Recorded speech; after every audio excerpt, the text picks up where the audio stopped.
नारायण नारायण नारायण नारायण। श्री कृष्ण जन्माष्टमी आ रही है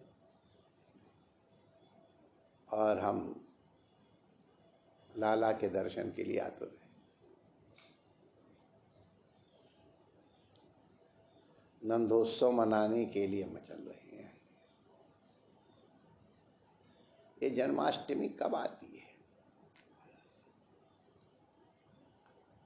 गुरु पूर्णिमा के अनंतर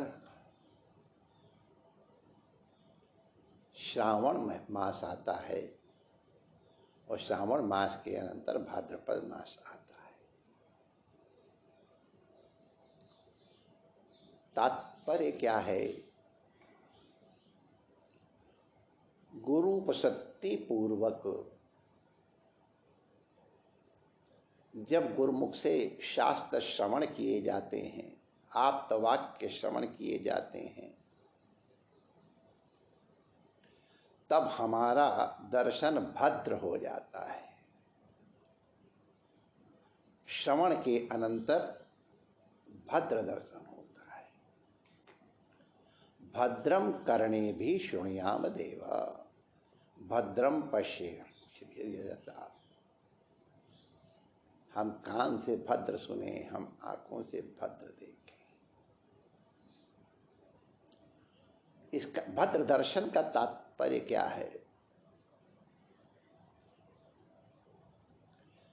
हमारी आंखें नहीं बदलती हैं।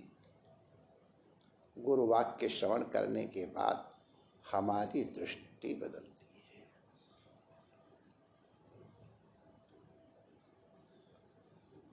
श्रवण के अनंतर सृष्टि में परिवर्तन नहीं होता है, दृष्टि में परिवर्तन होता है।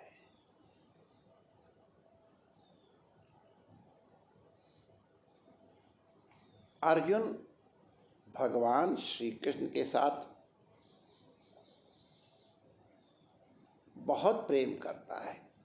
एक साथ उठते बैठते खाते पीते हैं, आहार शय्यासन भोजनेषु, सब साथ साथ। और सुभद्रा के भैया हैं तो एक खास नाता भी है। इतना सब होने पर भी जब कृष्ण कहते तुम मेरे स्वरूप को देखो, दिव्यम ददामि ते चक्षु पश्य मे योगम ईश्वरम, मेरे ऐश्वर्य का दर्शन करो। तो क्या अर्जुन की दृष्टि में कुछ न्यूनता थी? कोई मोतियाबिंद था या कोई अन्य रोग था या आंखों में कोई नंबर आया था? ऐसा कुछ नहीं। अर्जुन की आंखें तो बहुत अच्छी थी, उसके आंखों को एकाग्र करने का अभ्यास ही बड़ा अच्छा था। जब द्रोणाचार्य जी ने अपने विद्यार्थियों की परीक्षा ली है कौरवों पांडवों की संवेद, तो एक अर्जुन ही एकमात्र ऐसा विद्यार्थी था उनका जिसको केवल चिड़िया की आंख दिखाई पड़ी। और सबको चिड़िया की आंख तो दिखाई पड़ रही थी, उनको चिड़िया भी दिख रही थी, किसी को पेड़ दिख रहा था, अरे किसी को तो सारे अपने भाई भी, गुरुजी भी सब दिख रहे थे। अर्जुन की दृष्टि केवल चिड़िया की आंख में है, लेकिन फिर भी वो श्री कृष्ण दर्शन नहीं कर पा रहा है। भगवान के दर्शन कैसे होंगे? भगवान तो अणु अणु में है, कण कण में है, जर्रा जर्रा ही खुदा है। हम नहीं देख पाते। हमारे पास आंखें हैं, बहुत अच्छी आंखें, ऐसे सुंदर सुंदर आंख वाले जाते हैं मंदिर में कि हम आपसे क्या बताएं।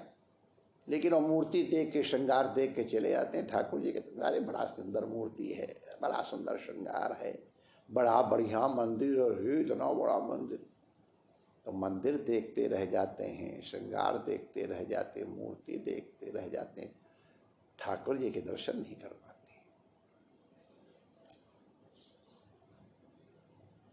क्यों नहीं दर्शन कर पाते?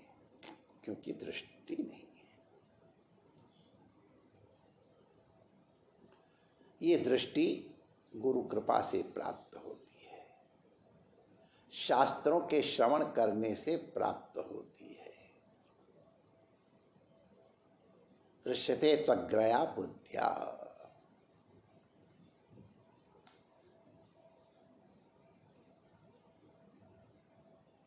आंख हमारी रूप देखती है,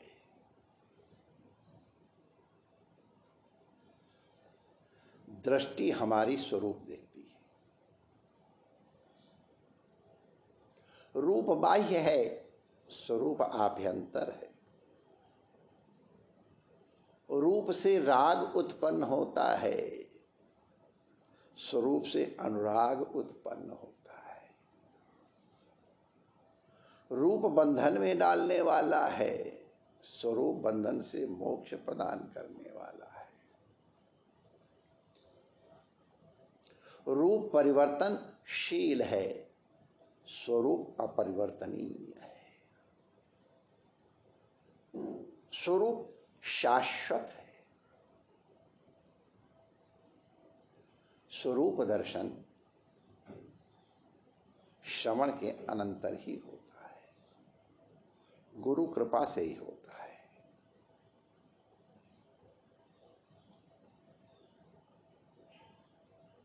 स्वरूप दर्शन कैसे करें?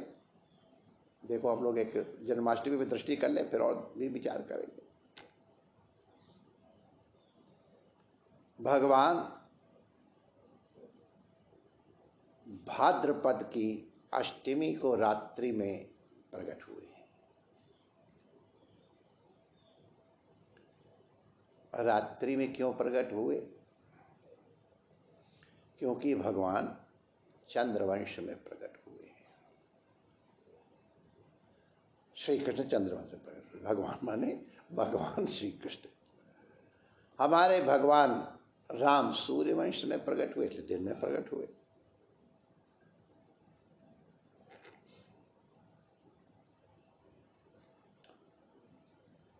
श्री कृष्ण कृष्ण के वंशज, श्री कृष्ण चंद्र के वंशज हैं, चंद्र के वंश में उत्पन्न हो रहे हैं। इसलिए चंद्र की प्रिया निशा, चंद्रमा का एक नाम निशानाथ है, तो निशा में प्रकट हुए।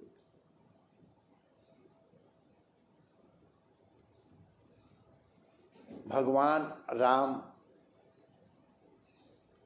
राजा हैं, तो उनकी सवारी दिन में निकलती है। और हमारे श्री कृष्ण चोर हैं, इसलिए उनकी सवारी रात को निकलती है। चोर को जितनी काली रात्रि प्रिय है, उतनी उजियारी रात्रि पसंद नहीं। भगवान रघुनाथ राजा हैं, इसलिए महल में प्रकट हुए। और भगवान श्री कृष्ण चोर हैं। अब चोर की जगह कहाँ होती है? तो वहीं प्रकट होंगे। लेकिन भगवान चोर है, ये चोरी इत्यादि भगवान की लीला क्यों होती है? बाजे प्रसंग आ गया तो कहते हैं, व्रजे वसंतम नवनीत चौरम गोपांगनानां च दुकूल चौरम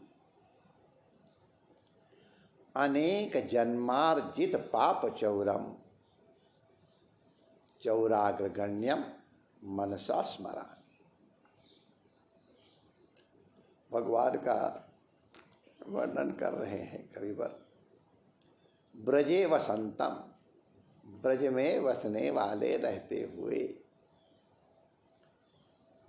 ब्रजगतौ, ऐसा शरीर, ऐसा अंतःकरण जो भगवान की ओर चल रहा है, गतिमान है, भगवान की प्राप्ति का इच्छुक है, वो शरीर ब्रज है। और ये शरीर कहीं भी हो सकता है, रण में, वन में, नगर में, ग्राम में, अरण्य में, हिमालय में, कहीं पर भी। देश और विदेश भी कुछ नहीं। जब कृष्ण की ओर बढ़ने की इच्छा हो गई, ब्रज हो गया शरीर। तो ब्रजे वसंतम नवनीत चौरम। नवनीत चौर भगवान श्री कृष्ण का ध्यान करते हैं।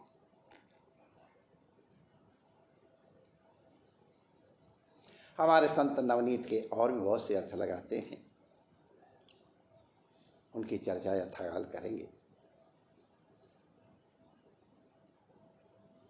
गोपांगनाम नाम च दुकूल चौर। गोपी जनों के दुकूल के वस्त्रों के भी चोर हैं।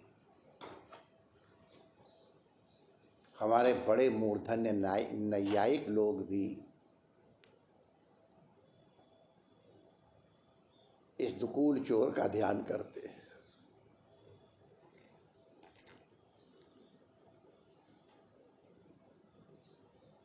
भगवान मक्खन क्यों चुराते हैं और दुकूल क्यों चुराते हैं? तो मक्खन तुम्हारा मन है, तुम्हारे मन को चुराते हैं, अपनी रूप मोहिनी डालते हैं, अपनी लीला मोहिनी डालते हैं, अपनी ही बंसरी की ध्वनि से मोह से है, नृत्य से मिले। अरे जरूरत पड़े तो रो करके भी मोहित करते हैं, भाग करके भी मोहित करते हैं। कुछ पता नहीं चलता इसके लीला का। नवनीत चौर, न जाना किस तरह से मन को चुरा ले। गोपांगना नाम च दुकूल चौरम। गोपियों के हमारे अंतःकरण में समस्त इंद्रियों का जो एकत्रीकरण होता है, उसमें जो आवरण है अंतःकरण का, उसको निवृत्त करते हैं। गोपिकाओं के वस्त्रों का अपहरण करने का मतलब है हमारे अज्ञान के आवरण को निवृत्त करते हैं। तो उससे होता क्या है? अनेक जन्मार्जित पाप चौरम। ये केवल मक्खन ही नहीं चुराते हैं, ये केवल दिल ही नहीं चुराते हैं, ये केवल अज्ञान और आवरण ही नहीं चुराते हैं। ये सब नाटक करते हुए हमारे अनंत जन्मों के कर्मों का भी, हमारे अनंत जन्मों में जो उपार्जित पाप हैं, अनेक जन्मार्जित पाप चौरम, भगवान का जो ध्यान करते हैं, उनके अंतःकरण में भगवान प्रकट हो करके अंधकार का निवारण करते हैं, अज्ञान का निवारण करते हैं, पाप का निवारण करते हैं। हरि हरति पापानि दुष्ट चित्तैरपि स्मृतः। भगवान का स्मरण करने से पाप निवृत्त होते हैं, किसी भी तरह से करो। तुलसी अपने राम को रीझ भजो चाहे खींच। तात्पर्य कितने दिन का अंधेरा है इसमें नहीं है,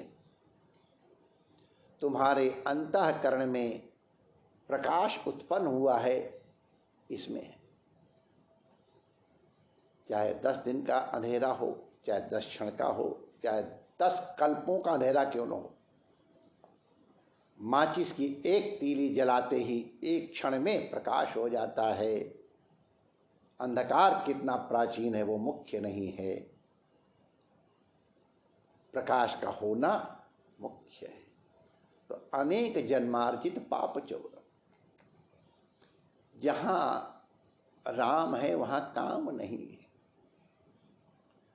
तो इसलिए भगवान नवनीत चोरी करके, वस्त्रापहरण करके, भाग करके, सामने आके, नाच के, गा के, रो करके, किसी भी तरह से अनेक जन्मार्जित पाप चौरम, अनेक जन्मों के अर्जित जो हमारे हैं उनको चोरी करते हैं, निवृत्त करते हैं और हमको परमानंद की प्राप्ति कराते हैं। तो ऐसे चौराग्रगण्य भगवान श्री रमण बिहारी की जन्माष्टमी आ रही है। हम उस जन्माष्टमी का आनंद लेने के लिए तैयार हो जाएं। ब्रज में तो ये आनंद अलौकिक ही है। हम लोग मिल करके व्रजे वसंतम नवनीत चौरम कोपांगना नाम चुतकूल चौरम अनेक जन्मार्जित पाप चौरम चौराग्रगण्यम मनसा स्मरानी का दर्शन करेंगे। जय श्री कृष्ण।